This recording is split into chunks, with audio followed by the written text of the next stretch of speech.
Let me ask you a question. What is your favorite anime? For a lot of people, myself included, JoJo's Bizarre Adventure makes the list pretty easily. Everything from its completely unique power system to the incredible fights that fill every single part, JoJo's Bizarre Adventure really feels like it has everything to offer the viewer. The character-driven stories, the actually funny gags, the out-of-this-world plot twists, there really is something that JoJo does that other anime just can't do in the same way.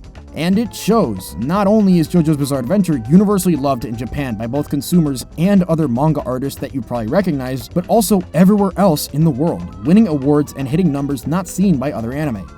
I mean, on the MyAnimeList website, JoJo's 7th part, Steel Ball Run, makes the top 5 for the most popular manga of all time, just under Berserk and above the likes of One Piece and Vinland Saga. Steel Ball Run is widely considered to be the best JoJo part, and anyone who's ever engaged in anime has definitely heard about how good Part 7 is. And with the anime coming around, I'd like to ask the question, why Part 7? What makes Steel Ball Run so good?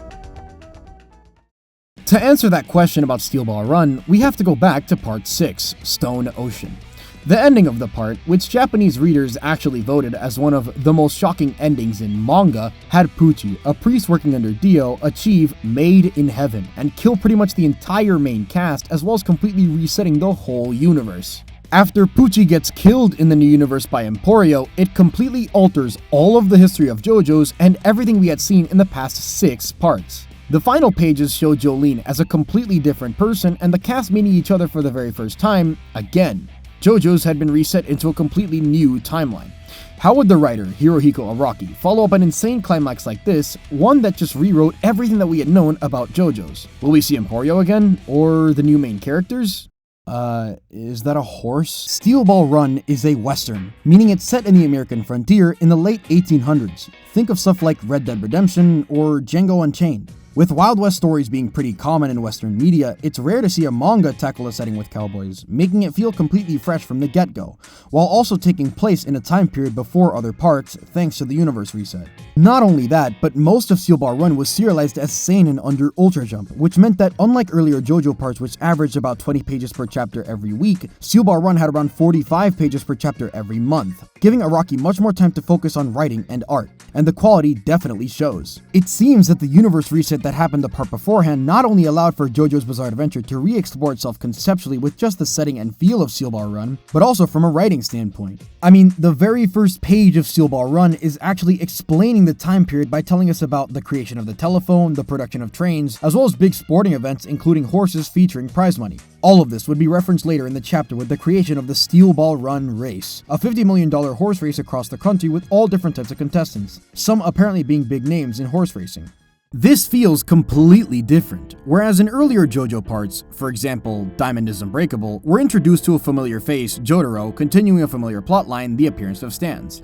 But in Steel Ball Run, we know nothing about the world, or anyone in that world. Araki knows that the reader is completely lost, so instead of throwing us into any major plot threads, we see a small backstory on one of the contestants, and then move on to learning about the race. Afterwards, we meet one of the main characters entering the horse race, and his name is Gyro Zeppeli. You know, like Caesar and Baron, we actually see the deuteragonist of this part before we even meet the protagonist, and Gyro sometimes ends up outshining the protagonist instead of just feeling like another side character, giving him his own character arc that the others sometimes didn't have. Speaking of which, the actual protagonist, Jonathan Joestar, or Johnny, is a once successful horse racer that, due to his arrogance, gets shot and loses the ability to use his legs, forcing him onto a wheelchair and making him feel like he lost his identity as a horse racer. But when he meets Gyro, some type of interaction they have allows him to move his legs again, motivating him to join the race, not for the money, but to chase Gyro and regain both the use of his legs and his identity.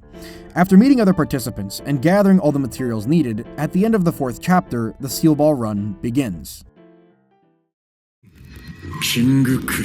One of the most important aspects of JoJo's Bizarre Adventure is the power system. Hamon, which was the system used in the 1st and 2nd part, built as a counter to the vampires, and then Stans, which were used from part 3 onwards. While Hamon was built around a rigid system and had to be used in various different ways for the fights to stay creative, Stans as a concept allows for much more creativity built into the abilities, which is why past part 2, Hamon isn't seen anymore, and the staple of JoJo's power system had become Stans. For Steel Ball Run, as foreshadowed earlier in the backstory of Sandman, the power system that would be leading this part would be Spin, an ability mostly inherited through the Zeppeli bloodline of executioners, and one that would be taught to Johnny throughout all of Steel Ball Run. Spin, or the state of rotation, is a technique that in its most basic form is used to spin all different kinds of objects. Obviously. But the ability is only simple on the surface, and the actual point of the spin ability is to try to rotate the objects it's being used on as close as possible to something called the golden ratio. The best way to explain the ability would be to actually read the pages dedicated to it, because Araki actually takes the time to explain the technique in depth.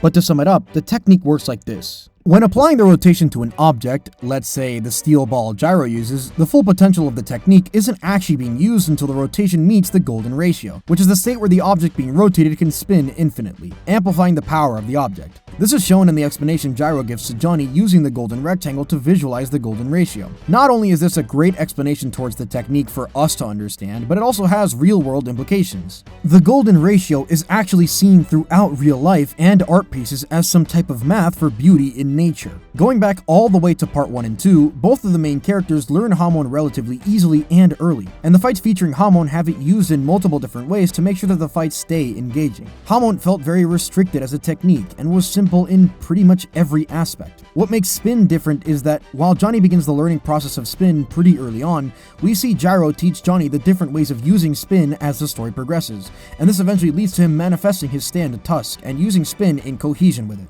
This is exactly what separates Hamon from Spin. Aside from being more in-depth and progressively taught with dedicated explanation towards the intricacy of the technique, Spin continues to stay relevant in the story well after stands are reintroduced. The biggest letdown of Hamon was that it was pretty much abandoned after part 2, but Spin is used as the basis for both of the main characters, it's still viable against stands, and even has the antagonist use the technique against the main characters, keeping the reader engaged every single time Spin is brought up. Oh, and about stands, Steel Ball Run is exactly what you expect from a JoJo part. The stand starts simple, going from one that just encourages its user and another one being just a rope, to going to dinosaurs and zombies all the way to a dimension-hopping bunny. It's everything we would want from stands, the absurdity that only JoJos could have, and seeing how our protagonist will tackle the insane situations with their very own abilities is not only present but exemplified throughout every single fight.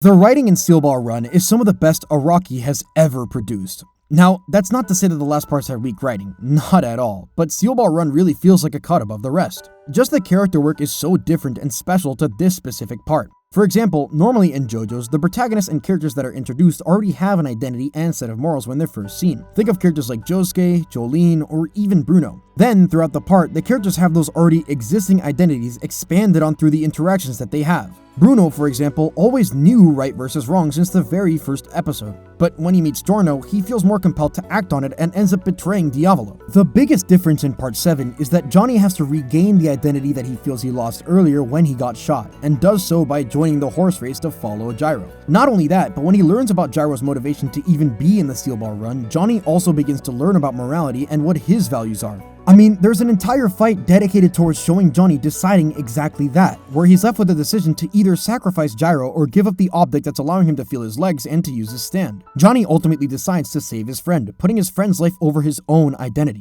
Now, of course, being the goat that he is, Gyro had a plan, but Johnny had already begun to treat Gyro as his friend, and that mattered more to him than using his legs again. Speaking of Gyro, his backstory also has the same themes, giving us a small story about a boy being sentenced to be executed for a crime that he wasn't a part of, and Gyro, being born into a family of executioners, is tasked with carrying out the sentence. But Gyro knows that this is wrong, and decides to find a way to stop the execution, joining the Steel Ball Run race to gain the money and the prestige to get a pardon for the boy. The entirety of Steel Ball Run deals with these themes of morality and identity, even with the antagonist, like when Diego ends up sacrificing his ally,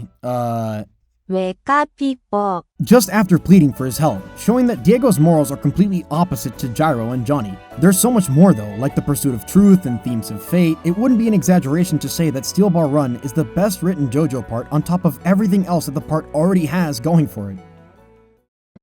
You might already notice by now, but throughout the video I've been both comparing part 7 to earlier parts while also saying that it's completely different. Well, that's because Steel Ball Run is both completely different and exactly the same. Araki took the opportunity to get everything that worked and didn't work from the earlier parts and reintroduced it into Steel Ball Run while removing everything that dragged these concepts down. For example, Spin, with all of its differences and explanations that set it so far apart from everything else, is still a reflection of Hamon. There's still the topic of fate that every single JoJo part deals with, except introduced in such a way that made it feel so much more natural. The callbacks and references to past parts with Gyro's character arc reflect every past deuteragonist. Johnny feels like a culmination of all the Jostars we've met before, and it takes these ideas and amplifies them, giving each concept time to grow and resonate with the reader, but also changing them for it to feel, in some way, both completely different and also the same.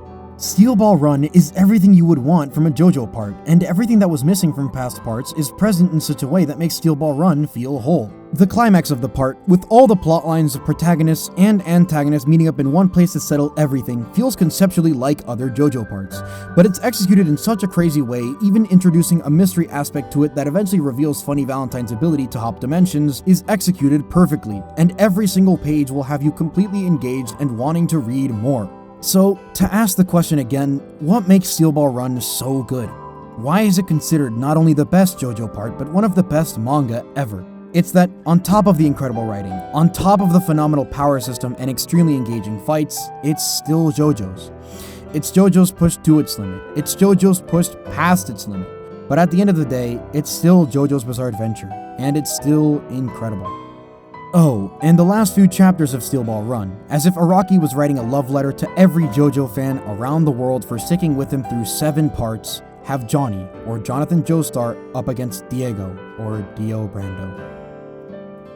If you enjoyed this video, please subscribe. I just hit 100 subscribers, and the more I grow, the more passionate I become towards video making.